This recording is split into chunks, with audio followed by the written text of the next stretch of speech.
Today's discussion was good for me because I knew that I was addressing people who were thinking about what I was saying critically. And so, these things always take a little bit of time to warm up. But once it warmed up, I think we had some really good chats.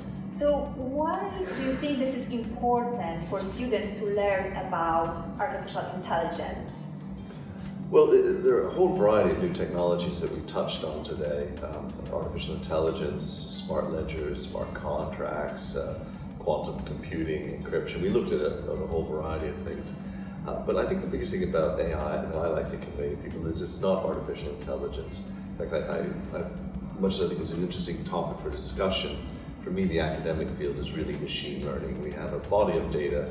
We would like machines to look at that data and help us make better decisions.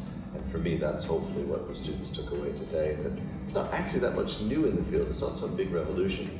It's been part of a half century of progress. As we get more data, more powerful processors, and apply new algorithms, things are getting better and better at helping us make decisions. So you think that technology will change the world or not? Because when you were giving us a lecture, you told us that there are many implementations which are actually right now happening. They exist already. Like the blockchain was many years before, so smart contracts are really the contracts, they're only smart, but what do they implement? These are just the real contracts that we conclude every day. So how this technology will change our future?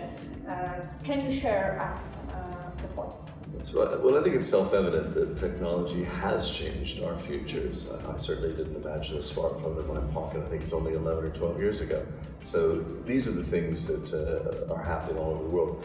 The point I'm trying to make today is that if you do look around, you will see the technologies there. And I use the famous Gibson quote, "The future's already here, it's just unevenly distributed."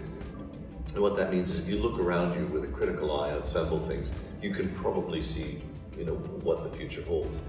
I think the second thing is real innovation is quite rare. A lot of it's the assemblage of various components that are already there. There is true innovation, but most of it is predictable in a strict sense. The question then becomes, what is the pace of that innovation? And I hope the students took away today that just because there's a great idea today doesn't mean it's going to happen anytime soon. But equally, it means a great idea today might be rolled out tomorrow. And that's the hardest bit, is predicting timing. Can you give advice to our students how they should embrace the challenge of fourth revolution that is going on actually? Well, I believe that the students shouldn't shirk away from hard work. And the point that I've frequently made is about half of the revolution over the last half century has been in some way, shape, or form putting a computer into something. And therefore, I think most students, if not all, and particularly students in the various professions, should look at programming and coding as a discipline that they ought to learn, just as they ought to learn a bit of law, a bit of mathematics, a bit of accountancy. They ought to learn a bit of coding. And I encourage anybody who works at our firm has to pass a basic coding course. I'm not asking them to be programmers, that's not the point. I'm asking them to go to a certain level where they see how programmers and coders think. And because of that, they're participating in at least half of the technology revolution that's been and probably will be driving us for another half century. Great, thank you very much. Very well. Professor. Good fun here. Yeah, it was a great pleasure to have you here, and we hope to see you next year. Thank you. Come back. Thank you. Bye-bye.